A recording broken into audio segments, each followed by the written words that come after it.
Okay, narito na tayo sa pulo, sa Gaspar Island. Nor, anong masasabi mo? Tapos tayo dyan. Hi ka muna sa mga fans natin. Okay mga kapana, welcome back sa ating pamamana ngayon at narito na tayo sa Gaspar Island.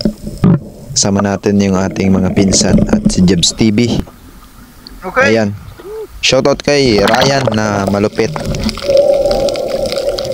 Sa una natin pagsisid ay meron agad tayong napala na isang pusit o panos. Ayun, malaki-laki. Siguro yung mga 250 grammers na rin yan.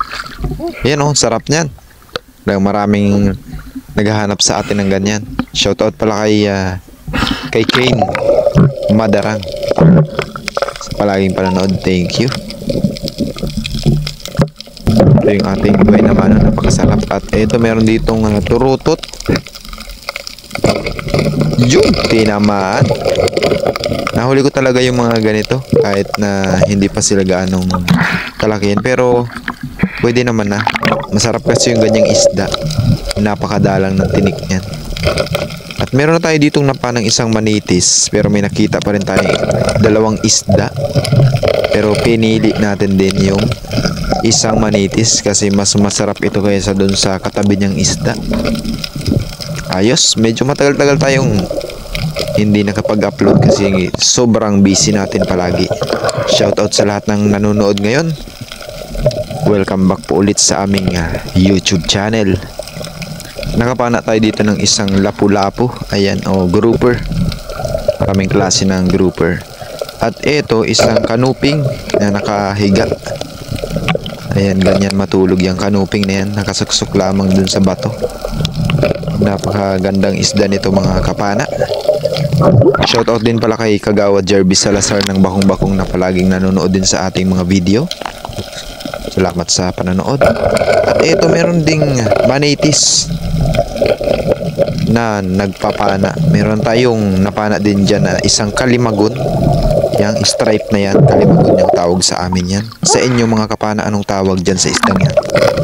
Comment nyo lang dyan sa comment section para malaman natin at saang lugar. At ito, napakaganda ng mga corals dito mga kapana kasi ito ay isla. Bali 3 isla ito. Sa unang isla kami namamana. Yan o, buhay na buhay pa yung mga corals dito.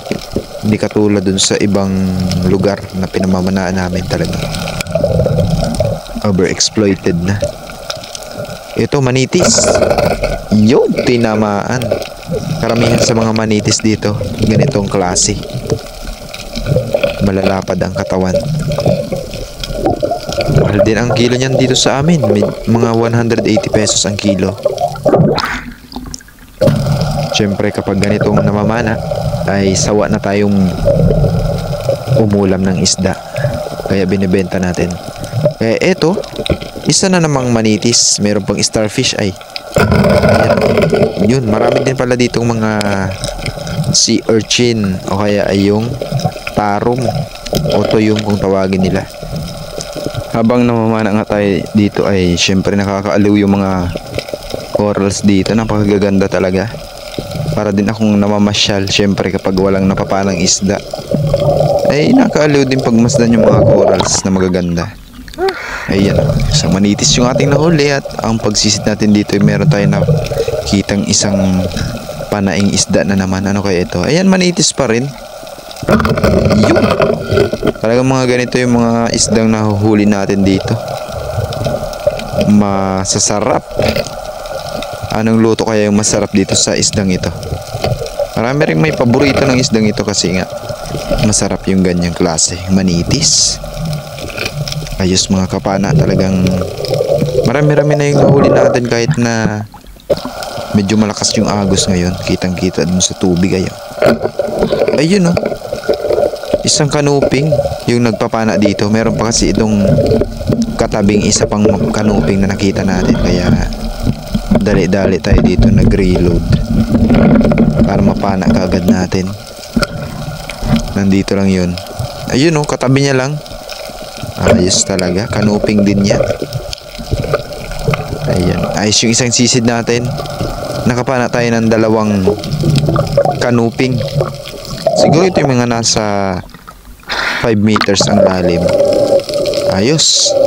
Talaga namang kahit na hindi siya kalaliman. May sumalubong pa sa atin na isang dalag talingan. Kasi nga meron siyang taling sa kanyang katawan, kaya dalag talingan yung tawag dyan. Ito meron isang kalasingsingan na nakadungaw pa dun sa bato. Ito talaga, maraming naghahanap nito pang ihaw. Lalong lalo na kung sariwa yung ganito. Nako, talaga naman pag inihaw mo ay nagalangis-langis. Anong sarap talaga. Ayos, malapad na yan. Next nating apanain ni isang manitis na nagapahabol pa. Ano kaya ito? Mahuhuli kaya natin itong manitis na ito. Napakailap, oh. Yung tinamaan, mga kapana. Ayos, oh. Malaki na yan. Mga humigit kumulang na yan ay mga 100 grammers na rin yan. Oh, ayos. Sabihin nyo may dala akong timbangan sa ilalim. Syempre, estimated na natin yan. Itong napana natin dito ay isang surahan. Ayan, yung magaspang ang balat na isda. Tapos kapag natinikan niya, ako talaga namang parang kang binakunahan ng anti-tetano sa sobrang sakit. Ayun, ito akala natin maliit lang, pero nung pinana ko, ayan na. May kasama pa palang palasingsingan dun sa tabi niya. Kaya ayan, napana natin. Siguro ito yung mga 1/4 din. Malaki rin ito, mga kapana. Ayan, sobrang lakas din niyang pumalag. Yan, medyo may kalaliman lang yung pinagpanaan natin. Kaya ayan, tagal-tagal tayong umutlaw. Yun, ayos. Sarap nito. Malaking kanuping. At yung sunod talaga nating nakita dito, ano kaya ito, mga kapana? Nakikita nyo ba yun? Yung nag-violet na yun. Ayan, ano kaya yan? Ayun, isa pala siyang pugita.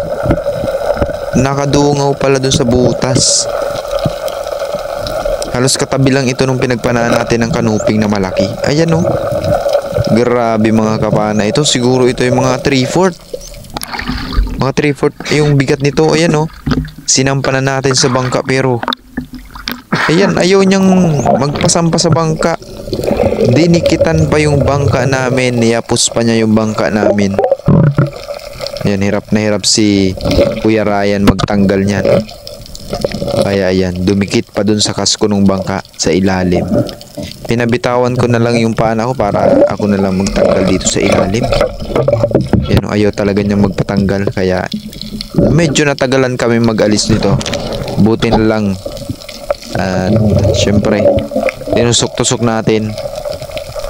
Ayan, buhay na buhay pa kasi yan. Kaya sobrang lakas pa niyang dumikit. Ayan, tinamaan na yung kanyang utak, kaya ganyan na yung kulay niya. Medyo pumuti na. Ayan, ayos, yun na yung huling pagbuga niya ng tinta. Ayos, mga kapana. Malaki-laki na rin to. Talagang solve na yung ating pagsisid dahil marami talaga tayong huli na. Ito pa, isang tingin na nakadikit lang dun sa bato. Ayan, shoutout pala sa mga nanonood ngayon ng mga kapana natin. Shoutout din kay Ken Mindoro, yung kapana natin dito sa Daikitin, Barangay Daikitin. At sa mga lahat ng Marinduque Espero, shoutout po sa inyong lahat. Dive safe palagi tayo. Patuloy lang tayong mag-iingat sa ating pagsisidwag natin, ipagpalit yung ating buhay sa isang isda. Ayan, syempre para makapamana pa tayo sa susunod. Isang manitis yung ating napana dito. Ayan, ayos. Karamihan sa mga napapana natin ay mga manitis. Ito, next nating apanahin ay isang manitis pa rin. Yun, sa pulang manitis, mga kapana. Napakadaming manitis. Halos manitis lahat yung ating nahuli. Yun oh. Meron na tayo dito na panang isang palasingsingan na malaki. Tapos meron pa tayong mapapana dito next. Yun oh, ayos. Napakasarap niya, nagalangis-langis pa yan pag inihaw. Next nating apanain ay isang manitis pa rin na nakadungaw. Yun oh, tinamaan din. Kumbaga naman ang nakatigil na ay hindi mo patamain. Ako, tutok na tutok pa yon. Ito pa, danggit, 2 piraso. Kita nyo yan? Yun, siyempre pinili natin yung mas malaki para naman sigurado kung tumakbo man yan, kung lumangoy man din palayo, ay at least nahuli na natin yung malaki. Siyempre dahil medyo mababaw lang yan, nag-reload din tayo dyan sa ilalim at pinana natin yung isang kasama. Ayos. Napakaganda ng ating pagkapana dito. Ayos na yan. Dalawang danggit o tulus yung ating napana dito. Alright. Solve na yung ating pamamana ngayon mga kapana. At nang tayo ay tumabi, nako, kita nyo naman oh, napakalaki ng ngiti ni pinsan. Tingnan nyo naman yung nangyari sa kanyang pana. Balikot na. Sa laki ng isda, 3 kiluhin. Anong isda kaya ito mga kapana? Grabe. Pati si Jebs TV na napamangha dyan sa huli ni pinsan na yan. Eh, grabe naman talaga oh. Kalahin mo yung kaliit ng pana ni pinsan na yan, ay nahuli yung ganito kalaki. Kahit naman ako ay sobrang saya ko rin na yun. Parang ako rin yung nakahuli ay. Ito, pauwi na tayo nito. Siyempre, masaya siyempre yung naka-jackpot dyan. Si Pinsan Christian, shout out. Sana all. Ayan, ayos. At ito na yung ating huli. Yan, marami-rami din tayong huli. Mga kanuping, manitis, yung mga surahan, palasingsingan. Kaya solve na. Ayos. Maraming salamat sa inyong panonood at abangan nyo muli yung aming susunod na upload sa aming YouTube channel. Shoutout sa lahat ng nanonood at maraming salamat po sa inyong lahat sa patuloy na paghihintay at pagsuporta sa aming YouTube channel. Huwag niyo po sanang kalimutang i-like, i-share and subscribe ang aming channel sa mga bago nating viewers dyan. Thank you so much po.